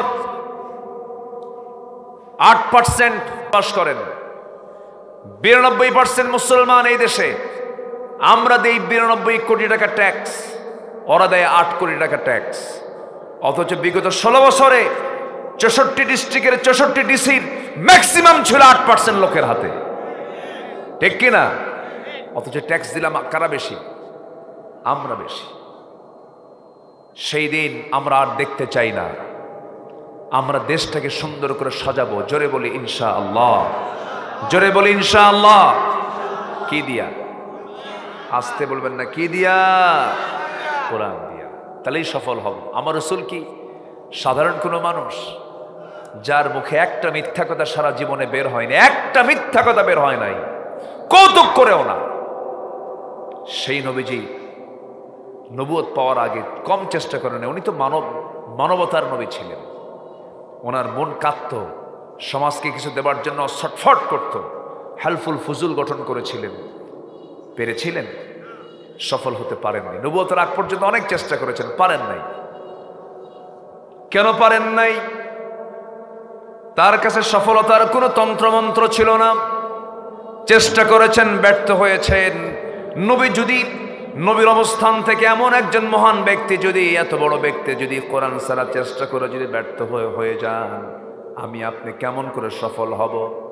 যে নেতা আপনার সামনে কোরআন ছাড়া নেতৃত্ব দিতে আসবে, যে ব্যক্তি আপনার সামনে ইসলাম ছাড়া অন্য কোনো বিষয় না আপনার সামনে দাঁড়াবে, শুধু বলবেন ভাই আপনি আমার কাছে আসছেন কি দাওয়াত নিয়া? দেশকে সুন্দর করে সাজাতে চাই, কি দিয়ে সাজাবেন? আমার বাপ আছে, আমার নেতা আছে, এরকম জাতীয় কথা যদি বলে, সেই সময় সোজা বলে ফেলবেন, শোনেন, কোরআন দিয়ে যদি সমাজ গড়েন ভালো কথা, ইসলাম দিয়ে যদি সমাজ গড়েন ভালো কথা, মানব। আপনি কোরআন ছাড়া ইসলাম ছাড়া যেই কথাই বলবেন সেই নেতৃত্ব আমরা মানব না। যদি খুব বেশি জোর প্রয়োগ করে, বেশি প্রেসার ক্রিয়েট করে, জুতা মারবেন। আসতে কন কেন? আসতে কন কেন? সব দেখছি তো আমরা, কোনো কিছু দেখা বাদ দেইনি, আমরা সব দেখা শেষ করেছি। যুবকরা, যে নেতা তোমার হাতে মদের বোতল তুলে দেবে, জেনার কারবার করবে, তোমাকে অসৎ নেতৃত্বের দিকে ইঙ্গিত করবে, তোমাকে ইয়াবা হাতে তুলে দেবে, অস্ত্র হাতে তুলে দেবে, নামাজের কথা বলবে না, পরকালের কথা বলবে না, ওই সমস্ত নেতৃত্বের মুখে আমরা জুতা মারি, থুতু মারি। ওগুলো বাদ দিতে হবে। আমার আখিরাত ঠিক করতে হবে। কি ঠিক করতে হবে? আখিরাত। আমার ভাইরা, আমার নবীজিও চেষ্টা করেছেন, পারেন নাই। আমার নবীজি এমন যুগী, এমন এলাকায়, এমন কওমের মধ্যে তিনি জন্মগ্রহণ করেছিলেন, সেই সময় তৎকালীন দুনিয়ার সবচেয়ে বড় যুগ ছিল, সবচেয়ে বড় অসভ্য জাতি ছিল হলো ওই জাতি, ওই কুরাইশ বংশ। আমার নবীজির জন্ম হয়েছিল এমন একটা সমাজে জন্ম হয়েছিল, যে সমাজের মানুষ এত নোংরা ছিল, নিজের মাকে পর্যন্ত বিয়ে করত। জোরে বলি নাউজুবিল্লাহ। বাবা বিয়ে করে আনছে এক মহিলাকে, তালাক দিয়ে দিছে, সেই সৎ মাকে আবার ছেলে বিয়ে করে ঘরে আনছে। মদের পানির চাইতে মদ বেশি খেত, সুদের কারবার ছিল, মানুষ এত নোংরা ছিল, উলঙ্গ হয়ে আল্লাহর ঘরেরকে সামনে রেখে তোয়াফ করত, উলঙ্গ হয়ে। এত নোংরা ছিল সেই জাতি। সেই জাতিকে কি সুন্দর করে গড়ে তুললেন, সেই সমাজ থেকে বের করে আনলেন আবু বকর, ওমর, উসমান, আলী, তালহা, জুবায়ের, জাফর, আব্দুল্লাহ রাদিয়াল্লাহু আনহুম, জগৎধন্য ব্যক্তিদের ওই সমাজ থেকে বের করে আনলেন। কোনো জাদু দিয়া নয়, মন্ত্র দিয়া নয়, কি দিয়া? এখনো আছে না নাই? সফল হব না আমরা? হব। কোরআন আছে যেখানে, বলেন কোরআন আছে যেখানে, বাস এই কথা মাথায় রাখবেন। যে নেতার সাথে কোরআন নাই সে নেতা মানি না, বাস। জোরে বলি ইনশাআল্লাহ, আরো জোরে বলি ইনশাআল্লাহ। আমি স্পষ্ট করে দিয়ে যাচ্ছি আজকে কথাগুলো, একটু মাথায় রাখবেন। আমার নবীজি একদিন বসে আছেন, এক সাহাবী কান্নাকাটি করতেছে, প্রায়ই কান্নাকাটি করে। নবীজি বলেন, সাহাবী তুমি কান্দো কেন, কি হয়েছে? ইসলাম গ্রহণ করার পর থেকে আরো বেশি কান্দো, তুমি কি ইসলাম গ্রহণ করে ভুল করছো? কেন হুজুর, আমি ধন্য, আমি দিন পেয়েছি, তো কান্দো কেন? সাহাবী বলেন, ইয়া রাসূলুল্লাহ, আমার কান্নার কারণ যদি আপনি শুনতে পান আপনিও রেগে যাবেন। রাসূল বলছেন, সামনে বসো, সামনে বসায়া দিলেন। বসে বলছেন, ইয়া রাসূলুল্লাহ, আমি এমন একটা গুনাহ করেছি জাহিলি যুগে, যে গুনাহগুলো মনে হয় আল্লাহ রাব্বুল আলামিন আমার মাফ করবেন না। কি গুনাহ করেছে বলো? সঙ্গে সঙ্গে তিনি বলছেন, ইয়া রাসূলুল্লাহ, এমন একটা পাপ করেছে, সেই পাপের কথা আগে মনে হতো না, কিন্তু দিন গ্রহণ করার পর থেকে বারবার মনে পড়ছে, আর মনে পড়ছে, বুঝে আল্লাহ রাব্বুল আলামিন আমাকে এই গুনাহটা মাফ করবেন না। রাসূল বলছেন, আমার সামনে বসে পড়ো, কি হয়েছে বলো, তোমার কি সমস্যা বলো। সঙ্গে সঙ্গে বলছেন, ইয়া রাসূলুল্লাহ, আমি জাহিলি যুগে আমার স্ত্রীর গর্ভে যখন সন্তান আসলো, 6 মাস বয়স, বউটাকে বললাম, শোনো, বাবার বাড়ি চলে যাও, সন্তান ডেলিভারি হলে পরে ছেলে হলে নিয়ে আসবে, মেয়ে হলে জীবন্ত পুঁতে হত্যা করবে। অর্ডার দিলাম, কিন্তু বউটা আমাকে জানালো না। বউটা আমাকে বলল সন্তান মৃত হয়েছে, কিন্তু সন্তান যে মেয়ে হয়েছে আমাকে আড়াল করলো। 6 বছর অন্যের ঘরে বড় করলো। হঠাৎ করে সন্তানটা আমার একদিন সামনে ধরা পড়ে গেছে, আমার মতোই, হাত পা, চোখ, কান, নাক, কপাল, চুলগুলো। আমি তাকে ধরে নিয়ে বউয়ের সামনে হাজির করে বললাম, বউ, আমার সত্যি করে বলো তো, সন্তানটা কার? আমার স্ত্রী বলে ফেললো, আমার স্বামী গো, কতক্ষণ তথ্য গোপন করবে, সন্তান তো আমাদের সন্তান। মিথ্যা বলেছিলাম আপনাকে, মায়া হয়েছিল, দয়া হয়েছিল সন্তানটার উপরে হুজুর। আমি এতটাই খেপে গেলাম, কিন্তু বুঝতে দিলাম না, আমি ঠান্ডা মাথার খনি বনে গেলাম।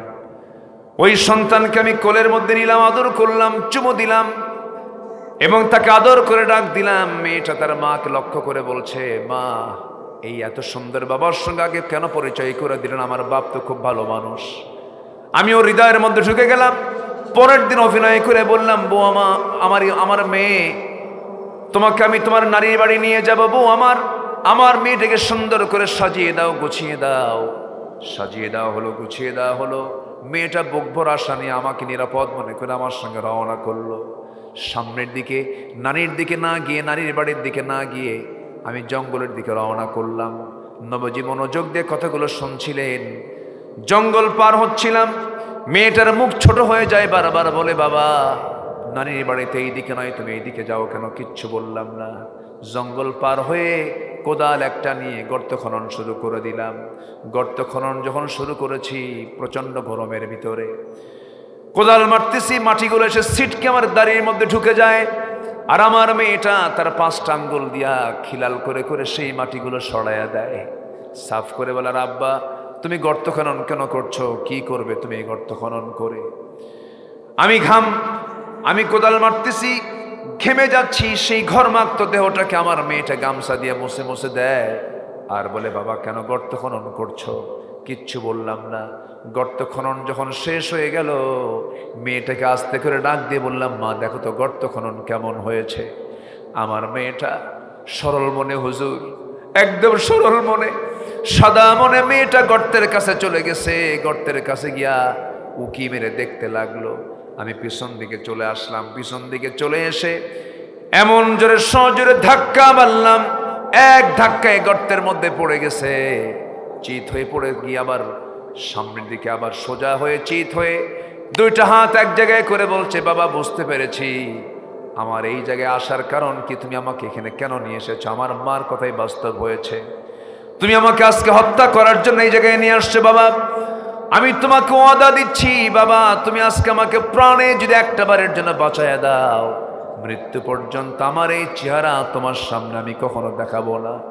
হুজুর এত অনুনয় বিনয় করলো, এত আমার কাছে খুব জোর দাবি করলো, আমার চোখের সামনে কান্নাকাটি করলো। এই পাষাণ হৃদয় শিরকিয়াতের কারণে, জিহালাতের কারণে, সামাজিক কারণে দিল বিন্দু পরিমাণ দিল কাঁদলো না। হাতের মধ্যে পাথর নিলাম, পাথর নিয়ে তার কলিজা বরাবর এমন জোরে মেরে দিলাম, ফিঙ্কি দিয়ে রক্ত বের হয়ে গেল। ভিতরে থেকে আওয়াজ আসতেছে, বাবা বাবা আমাকে বাঁচাও, কিন্তু আমি পারলাম না। পাথর চাপা দিয়া, মাটি চাপা দিয়া, জনমের মতো চোখের সামনে নিজ হাতে নিজের সন্তানকে আমি খুন করে সে জায়গা থেকে চলে আসলাম। কোনোদিন এত মনে হয় নাই। যেদিন থেকে দিন গ্রহণ করেছি যেন মনে হয় প্রত্যেকটা রাতে আমার সেই মেয়েটা আমাকে আব্বা আব্বা বলে ডাকে। আমার ঘুম হয় না। আমার নবীজি সাহাবীকে বুকের মধ্যে ভিতরে জড়াইয়া ধরলেন, জড়িয়ে ধরে কাদা কাদা কণ্ঠে বলছেন, ও আমার সাহাবী রে, ইসলাম তেমন একটা বিষয়ের নাম, দিন গ্রহণ করার পরে তোমার আল্লাহ রাব্বুল আলামিন এই বড় জটিল গুনাহ মাফ করে দিয়েছে। আমার ভাইরা, সেই যুগের মানুষগুলো এত পাষাণ ছিল, আর সেই যুগের মানুষগুলো কি এত সুন্দর। একটা শতবিভক্ত জাতিকে এক সুতার কাঠিতে আবদ্ধ করে সুন্দর মানুষ গড়ে তুলছেন, সুন্দর মানুষ সাজিয়েছেন, অন্য কোনো বিষয় দিয়ে নয়, কোরআন দিয়া। এই জন্য কোরআনের মাহফিল আমরা আসছি, কোরআন নিয়ে আমরা জীবনটা সাজাবো। জোরে বলি ইনশাআল্লাহ, আরো জোরে বলি ইনশাআল্লাহ। মানুষ ভালো হবে দুনিয়ার চিন্তায় না, আখিরাতের চিন্তায়। কিসের চিন্তায় ভালো হবে বলেন? বলেন কিসের চিন্তা ভালো হবে? আখিরাতের চিন্তায় ভালো হবে। এই জন্য আল্লাহ রাব্বুল আলামিন বান্দাকে আবার বলছেন, এবার কি বলছেন দেখেন, ওয়াইদাল কুবুর বু'থিরাত আলিমাত নাফসুম মা কদ্দামাত ওয়া আখারাত। আল্লাহ তাআলা বলছেন প্রত্যেক ব্যক্তি তার সামনের পিছনের সবকিছু দেখতে, সবকিছু জেনে যাবে, তার কাছে সবকিছু স্পষ্ট হবে। এবার আল্লাহ তাআলা আমভাবে ডাকছেন মানব মণ্ডলীকে, ইয়া আইয়ুহাল ইনসানু মা গাররাকা বিরাব্বিকাল কারীমিল্লাযী খালাকাকা ফাসাওয়াকা ফাআদালাক ফি আইয়ি সূরাতিন মা শাআ রাক্কাবাক।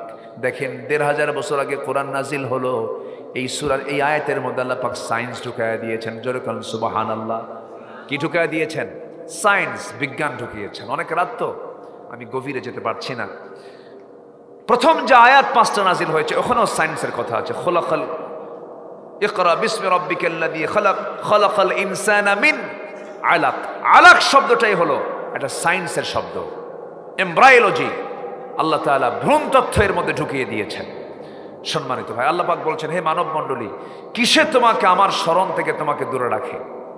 কিন্তু তোমাকে বানালো কে? আমাকে কে বানাইছেন? একটু জোরে বলেন, কে বানাইছেন? আমাকে বানাইছেন কে? অসুন্দর না সুন্দর করে? অসুন্দর না সুন্দর করে? সুন্দর করে বানিয়েছে। সবচেয়ে বেশি সুন্দর করে বানানো হয়েছে মানুষকে। আকাশ সুন্দর না মানুষ সুন্দর? সূর্য সুন্দর না মানুষ সুন্দর? চন্দ্র সুন্দর না মানুষ সুন্দর? মানুষ সুন্দর। আমরা না হয় দোয়া করে দিই নাকি? এই যে লোকগুলো ওঠানামা করে আবার আসেও দেখি, ও চাপ টাপ সেরে আবার আসতেছে না? হ্যাঁ বসেন, আসা যাওয়ার উপরই আছে। আলহামদুলিল্লাহ। আল্লাহ তুমি মাহফিলকে কবুল করে নাও। জোরে বলি আল্লাহুম্মা আমিন। সম্মানিত ভাইয়েরা, আল্লাহ বলছেন তিনি তোমাদেরকে কত সুন্দর সুঠাম করে এবং সুসামঞ্জস্য করে বানিয়েছেন, লেভেল করেছেন। আল্লাযী খালাকাকা ফাসাওয়াকা ফাআদালাক, ইতিদাল করেছেন। চোখটা উঁচু নিচু করেছেন না সমান জায়গায় রেখেছেন? সমান। ছোট বড় না, এক সমান? এক সমান। দুটো কান লেভেল করেছেন। আল্লাহ রাব্বুল আলামিন বলেন, আলাম নাজআল লাহু আইনাইনি ওয়া লিসানান ওয়া শাফাতাইনি ওয়া হাদাইনাহুন নাজদাইন। বান্দারা, আমি তোমার টানা টানা চক্ষু দিয়েছি, দুটো ঠোঁট দিয়েছি, জিহ্বা দিয়েছি। পৃথিবীর কেউ তোমাকে এগুলো দেয় নাই। অতএব তোমার যখন আজানের সময় হয়ে যাবে, নামাজের সময় যখন হয়ে যাবে, এই নাক এই কপালটা জমিনে ঠেকিয়ে আমাকে খুশি করার জন্য চেষ্টা করবে বান্দা। বান্দা যখন নামাজের নিয়তে যখন ওযু বানায়, দুইটা হাত ধৌত করলে দুইটা হাতের সগীরা গুনাহগুলো মাফ হয়ে যায়। মুখমণ্ডল যখন ধৌত করে মুখের সগীরা গুনাহগুলো মাফ হয়ে যায়। মাথা যখন মাসে করে মাথার সগীরা গুনাহগুলো মাফ হয়ে যায়। বান্দা যখন ওযু বানায়া মসজিদের দিকে রওনা দিয়ে দেয়, প্রত্যেকটা কদমে কদমে নেকি লেখা শুরু হয়ে যায়। বান্দা যখন নামাজে দাঁড়ায়, আল্লাহ বান্দার সামনে দাঁড়ায়া যান। আল্লাহ বান্দার সামনে দাঁড়িয়ে বলেন, বান্দা তুই কি চাস? আলহামদুলিল্লাহি রাব্বিল আলামিন, হামিদানি আবদি, আর রহমানির রহিম, আসনা আলাইয়া আবদি, মালিক ইয়াউমিদ্দিন। আল্লাহ বলেন, মাজ্জাদানি আবদি, ইয়্যাকা না'বুদু ওয়া ইয়্যাকা নাস্তাঈন। আল্লাহ বলেন, হাদা বাইনি ওয়া বাইনা আবদি। বান্দা তুই আমার কাছে কি চাস? প্রাণ খুলে চেয়ে নে। ইহদিনাস সিরাতাল মুস্তাকিম থেকে শুরু করে নিয়া ওয়ালাদ-দাল্লিন পর্যন্ত যখন বান্দা বলে, আল্লাহ বলেন, বান্দারে এতক্ষণ ধরে তুই আমার কাছে যা যা চাইলি সমস্ত চাওয়া আমি আল্লাহ রাব্বুল আলামিন কবুল করে নিলাম। বান্দা যখন সেজদায় চলে যায়, আল্লাহ সব ফেরেশতাদেরকে ডাক দিয়ে বলেন, ফেরেশতারা দেখ, আমাকে দেখে নাই, রাসূলকেও দেখে নাই, কোরআনকে দেখে বিশ্বাস করে আমাকে কেমন করে সেজদা দিচ্ছে, তার কপালটা লুটিয়ে দিয়েছে মাটিতে জমিনে। ও ফেরেশতারা সাক্ষী থাক, এই সমস্ত বান্দার তামাম জিন্দেগীর গুনাহগুলোকে মাফ করে আমি আল্লাহ রাব্বুল আলামিন তাদের জন্য জান্নাতের বাজেট পাস করে দিলাম। নামাজ পড়বেন কারা কারা? 5 ওয়াক্ত নামাজ পড়বেন কারা কারা? একটু হাত তুলে দেখান দেখি। জোরে বলি ইয়া আল্লাহ, আরো জোরে ইয়া আল্লাহ, ইয়া রহমান, ইয়া রহিম। আমাদেরকে 5 ওয়াক্ত সালাত আদায় করার তৌফিক তুমি আল্লাহ দিয়ে দাও। জোরে বলি আমিন, আরো জোরে আমিন, আরো জোরে আমিন। হাত নামান। নামাজি সরকার আসুক, সবাইকে চান? সরকারটা নামাজি হোক, সবাইকে চান? বেনামাজি সরকার আমরা দেখতে চাই না। বেনামাজি সরকার দিয়ে নামাজ প্রতিষ্ঠা হবে না। আমরা আগামীতে দেখতে চাই নামাজি সরকার, নামাজি সরকার, নামাজি সরকার। রাজি আছেন কারা কারা? হাত উঁচু করে দেখান তো দেখি। কেউ তো স্লোগান দেন না।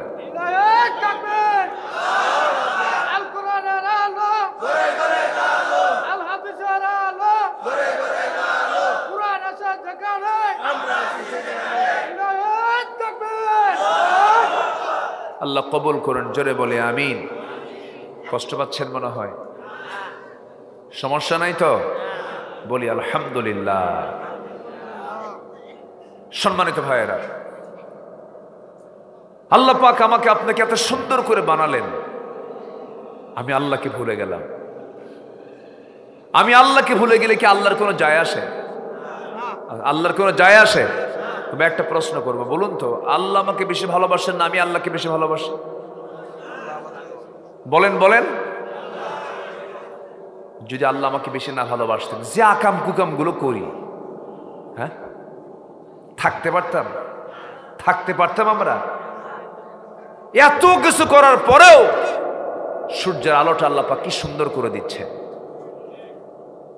কি সুন্দর করে বাতাস দিচ্ছেন, জমিনে যা লাগাচ্ছি তাই হচ্ছে। সুবহানাল্লাহ বলবেন না? সুবহানাল্লাহ বলবেন না? কে দিচ্ছেন? কে দিচ্ছেন? আল্লাহ বলছেন, বান্দা আমাকে ভুলে যেও না। তুমি কি জানো, তুমি যখন হেঁটে আসো আমার দিকে, আমি তোমার দিকে দৌড়ায় যাই। তুমি যখন আমার দিকে 1 হাত আগাও, আমি তোমার দিকে 10 হাত আগাই। এই হাদিসটা যখন আমি পড়ি, তখন আমার কাছে মনে হয় আল্লাহ আমাদের সবাইকে মাফ করে দিবেন। কিন্তু যখন ওই আয়াতগুলো আমার চোখের সামনে ভাসে, লিমানিল মুলকুল ইয়াউম, আজকের দিনে রাজত্ব কার, এই আয়াতগুলো আবার আমাকে খুব ভাবিয়ে তোলে। সম্মানিত ভাইয়েরা, পরকাল ভীতি ছাড়া মানুষ ভালো হবে না। আজকে মুহতারাম সভাপতি মহোদয় আমাকে বলেছেন, আপনি একটু কিয়ামতের উপরে, একটু আখিরাত নিয়ে কিছু কথা বলবেন। আমি সূরা ইনফিতারটা ছাড়া, সূরা ইনশিকাক ছাড়া, সূরা তাকবীর ছাড়া, রাসূল তো বলেই দিয়েছেন, আমি শুরু করেছি, এই 3টা সূরার চাইতে উত্তম কোন সূরা কিয়ামতের উপরে আর নাই। আছে সব জায়গায় কিয়ামতের নিয়ে আল্লাহ বলেছেন, কিন্তু এই সূরাগুলোর মধ্যে একদম বিস্তারিত আল্লাহ তাআলা বলে দিয়েছেন। আর আমার নবীজি যখন পড়তেন এগুলো, আমার নবীজি হাউমাউ করে কাঁদতেন। আকাশটা ফেটে পড়বে, কোথায় যাবেন আপনি বলেন? কোনো শক্তি নেই। কার সাহায্য ছাড়া? কার সাহায্য ছাড়া? আল্লাহর সাহায্য ছাড়া। সামান্য বিজলি চমকালি আমরা ভয় অস্থির হয়ে পড়ি। আর আকাশ যখন ফেটে পড়বে, যাবেন কোথায়? কোথায় যাবেন আপনি? দিন শেষে আমার বন্ধু কেউ না, দিন শেষে আমার বন্ধুকে আজকে, দিন শেষে আমার বন্ধুকে আজকে মরে যান। সন্তানগুলোর সম্পদ নিয়ে মারামারি করবে, বউটা কি আরেক জায়গায় বিয়ে বসবে, যদি কম বয়সী হয় বাপ মা জোর করে বিয়ে দেবে, বউটা চলে যাবে অন্যের ঘরে, পরে বলবে আব্বা তোমরা আমাকে জোর করে বিয়ে দিয়েছো, কিন্তু ভালোই করেছো, আগের স্বামীর চাইতে এই স্বামীটা আরো ভালো আমার, আপনি শেষ। সন্তান এতিম হয়ে যাবে, সব পর। কে বলেছে পৃথিবীর মানুষ আমার আপন? কেউ না, শুধুমাত্র আমার আপন কে? আসতে বলবেন আপন কে? এই জন্য চিন্তা করে আমরা সাজাবো দুনিয়া না আখেরাত? কি সাজাবো, দুনিয়া না আখেরাত? আখেরাতকে সাজাবো। কিন্তু আল্লাহ বলছেন বান্দারে, কাল্লা বাল তুকাযযিবুনা বিদ্দীনি ওয়া ইন্না আলাইকুম লাহাফিযিন কিরামান কাতিবিন ইয়ালামুনা মা তাফআলুন ইন্নাল আবরারা লাফি নাঈমিন ওয়া ইন্নাল ফুজ্জারা লাফি জাহিম। জোরে বলুন আল্লাহু আকবার। কিন্তু বান্দা তোমরা শেষ বিচার দিবসকে তোমরা অস্বীকার করো কেন? শেষ বিচার দিবসকে তোমরা মিথ্যা মনে করছো। না না, মিথ্যা মনে করা যাবে না। আল্লাহ তোমাদের উপরে পরিদর্শক নিযুক্ত করেছেন, লাহাফিযিন। আল্লাহ তোমাদের সব কিছু অবলোকন করছেন, দেখছেন। কিরামান কাতিবিন ইয়ালামুনা মা তাফআলুন।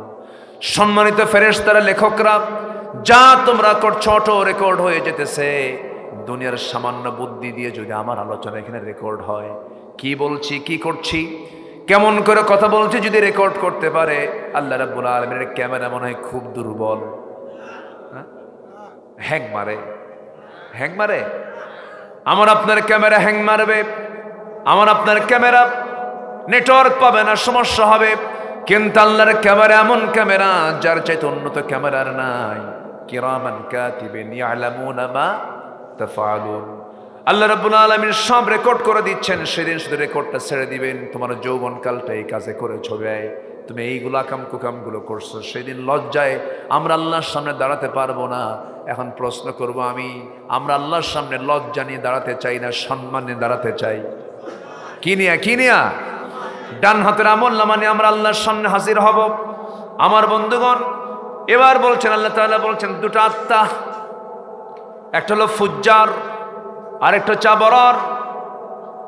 নেককার বান্দা যারা, আবরার যারা, নেককার বান্দারা, আল্লাহ রাব্বুল আলামিন বলছেন 8টা জান্নাতের একটা জান্নাত আমি তাদেরকে দেব।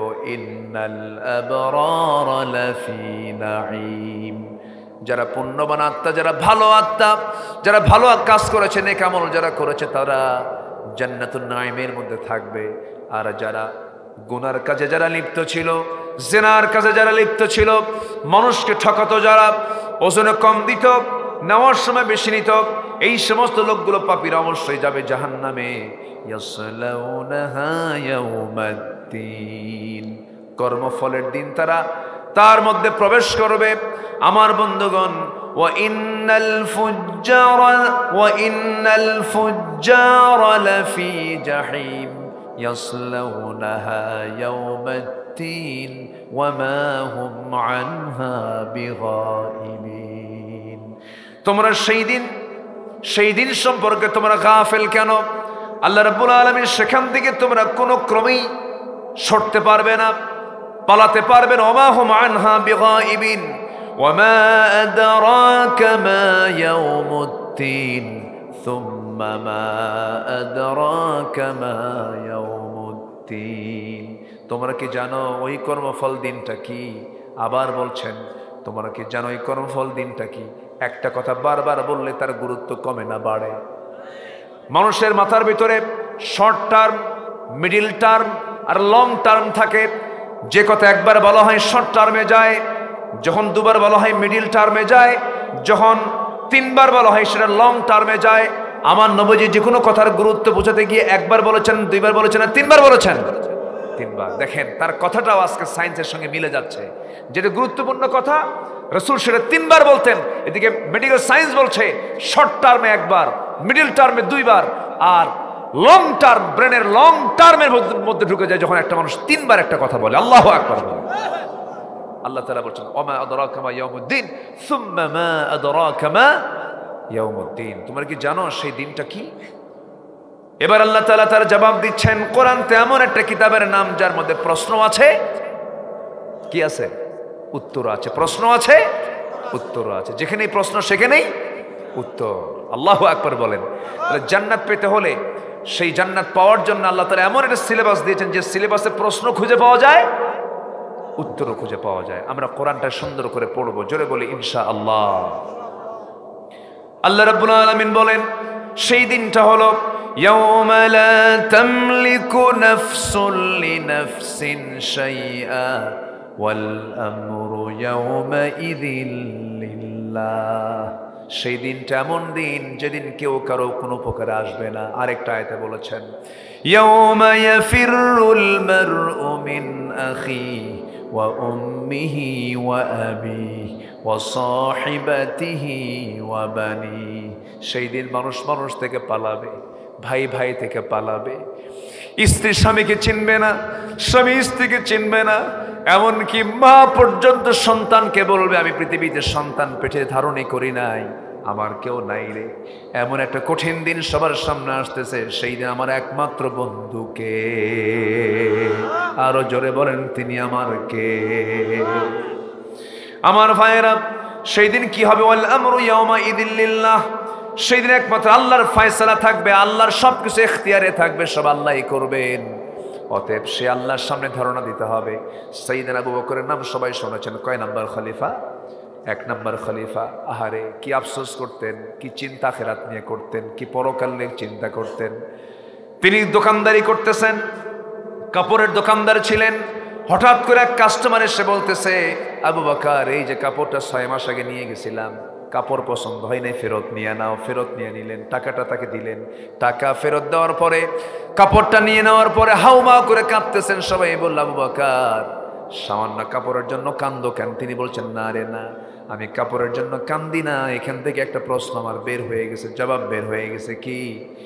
আজকে আমার কাছে এই কাস্টমার এসে জিনিস পছন্দ হয় নাই, কাপড় পছন্দ হয় নাই, সে কাপড় ফেরত দিয়ে গেল, টাকাটা নিয়ে গেল, হিসাব শেষ হয়ে গেল। কিন্তু আমি আবু বকর যেদিন আল্লাহর সামনে পরকালীন জিন্দেগিতে আল্লাহর সামনে যেদিন হাজির হয়ে যাব, সেদিন আল্লাহ যদি আমাকে বলেন আবু বকর এই দিকে আসো, আল্লাহ আমাকে আড়ালে ডাক দিয়ে যদি বলে আবু বকর তোমার নামাজ, তোমার হজ, তোমার যাকাত, তোমার দান সদকা একটাও পছন্দ হয় নাই, তুই আমার কাছ থেকে এগুলো নিয়ে যা। আমাকে যদি আল্লাহ পাক সব আমলগুলো আমার হাতে তুলে দেন, ফেরত দেন, আমি সে আমল নামাগুলো নিয়ে আমি কার কাছে যাব? আমি এই জন্য আমি কাঁদতেছি। আল্লাহু আকবার বলেন। সম্মানিত ভাইয়েরা, মানুষ ভালো হবে দুনিয়ার ভয়ে না আখিরাতের ভয়ে। দুনিয়া না আখিরাত, আখিরাতের দিকে তাকালে মানুষ ভালো হবে। আসুন না আমরা আখিরাতকে লালন করি, আখিরাতের চর্চা করি, সূরা ইনফিতারটা বেশি করে পড়ি, ইনফিতারের দিকে তাকাই, অর্থটা বোঝার চেষ্টা করি। বোঝার জন্য এই মেধা কে দিয়েছেন? এই মেধা কে দিয়েছেন? আল্লাহ দিয়েছেন। আল্লাহ কবুল করুন, জোরে বলে আমিন। আবু বকর একটা পৃথিবী তার তৈরি হবে না, শুধুমাত্র ভালো হয়েছেন তারা কোরআনকে মানার কারণে। রাতের আধারে খালি পায়ে হাঁটতেন জনগণকে দেখার জন্য। কি পায়ে হাঁটতেন? খালি পায়ে হাঁটতেন। তো খালি পায়ে হাঁটতেছেন, একদিন ওমরে ফারুক দেখে ফেলেছেন যে আপনি রাষ্ট্রপ্রধান খালি পায়ে হাঁটেন কেন?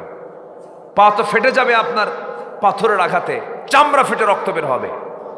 সাইয়েদনা আবু বকর বলেন ওরে ওমর আমি তো এমনি হাঁটি না খালি পায়ে। খালি পায়ে হাঁটার কারণ হলো খড়ম জুতার সঙ্গে যখন পাথরের ঘর্ষণ লাগবে আওয়াজ হবে। এই আওয়াজটা যদি ঘুমন্ত কোনো নাগরিকের কানে চলে যায়, তার ঘুম যদি ভেঙে যায়, কিয়ামতের দিন আমি আবু বকর আমাকে আসামির কাঠগড়ায় দাঁড়াতে হবে। কিসের ভয়? কিসের ভয়? আল্লাহর ভয়, আখিরাতের ভয়, বিচার হবে। একটা নাগরিক ঘুমাচ্ছে, জনগণ ঘুমাচ্ছে, ঘুম যেন নষ্ট না হয় এই জন্য তিনি জুতা পায়ে না দিয়ে খালি পায়ে হেঁটেছেন।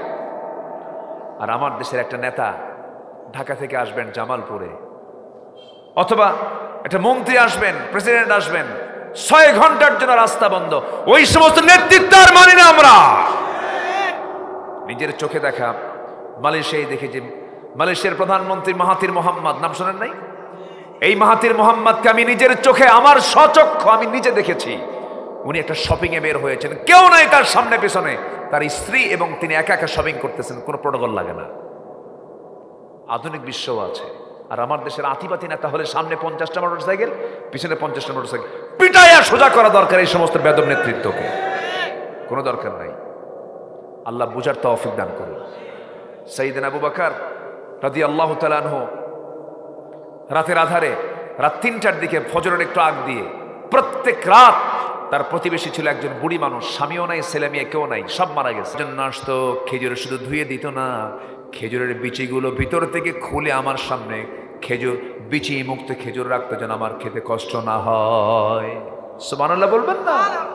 আমার আবু বকর যখন আমার খেদমত করতে আসতো, খেজুর তো ধুয়ে দিত, এই খেজুরের বিচিটাও খুলে দিয়ে আমার সামনে ইজি করে দিত, যেন আমার খেতে যেন কোনো কষ্ট না হয়। আল্লাহু আকবার বলেন। তারা ছিলেন খাদেম, তারা ভয় করেছেন পরকালের। কিসে ভয় করেছেন? পরকালের। আসুন না আমরা পরকালমুখী হৃদয় বানাই, পরকালমুখী আমাদের আত্মা বানাই, হৃদয়কে প্রশস্ত করি। আল্লাহ কবুল করুন। জোরে বলি আমিন। সবার বাড়িতে মা বোন আছে তো নাকি? মা বোন আছে না নাই? বউ কি নামাজ পড়ে? অনেকে চুপ করে আছেন, হুজুর কি কব? হুজুর শব্দ কম, তাই না? লক্ষণ একটু খারাপ। মেয়েদের নেচার আছে একটু, তাদের তো মিনস্ট্রুয়াল টাইম থাকে। আমার আলোচনা শুনতেছে কিনা জানি না। মিনস্ট্রুয়াল টাইম যখন শুরু হয়ে যায়, এখানে আলেম ওলামা আছেন, 3 থেকে 10 দিন পর্যন্ত এটা টাইম ডিউরেশন, কিন্তু তারা ঠেলে নিয়ে যায় 20 দিন পর্যন্ত। এটা মেয়েদের একটা স্বভাব, ম্যাক্সিমাম মেয়েদের মধ্যে এই স্বভাবটা আছে। না মা, এগুলো করা যাবে না। নামাজ গুরুত্বপূর্ণ বিষয়, পড়বেন। কোন স্ত্রী যদি নামাজ না পড়ে, স্বামী তাকে শাসন করতে পারবেন 4টা কারণে। কয়টা কারণে বলেন তো? 4টা কারণে। আমার মায়ের এখন মনে মনে চিন্তা করতেছে, হুজুর আপনি এতক্ষণ ভালোই ছিলেন, লক্ষণ তো খারাপ, শাসনের অর্ডার দিয়ে যাচ্ছেন, কি দিয়েছে পিটাবে আল্লাহ জানে। শুনবেন? শুনবেন? কি পিটানোর জন্য? হ্যাঁ না আমলের জন্য? আমলের জন্য। 4টা কারণে আপনি শাসন করতে পারবেন। কিন্তু শাসন যে করবেন, কি দিয়ে শাসন করবেন? একটা কথা আছে। 4টা কারণে যদি নামাজ না পড়ে, কি না পড়ে? নামাজ না পড়ে। নাম্বার 2 হলো রোজা না রাখলে পরে। নাম্বার 3 স্বামীর আনুগত্য না করলে পরে। নাম্বার 4 হলো সতীত্বের হেফাজত না করলে পরে। এই 4টা কারণে আপনি শাসন করতে পারবেন। তবে শর্ত হলো, শাসন যে করবেন, শাসনের জন্য যে লাঠি ব্যবহার করবেন তা হবে পকেটের সেই মেসোয়াক, 9 ইঞ্চি মেসোয়াক। 9 ইঞ্চি মেসোয়াক নিয়ে যদি কোনো লোকের সামনে আপনার বউকে মারতে যান, ওই লোকটা কি রাগ করবে না হাসবে? চান্সে ছিলেন? উপায় নাই, মারার কোনো কায়দাই নাই ইসলামে। রসুল কোন স্ত্রীকে মেরেছেন এমন কোন হাদিস আছে? রসুল মেরেছেন এমন কোন হাদিস আছে? আমার মাদের কোলে যাই কেবল পানি আসছে, হুজুর আত্মায় পানি আসছে।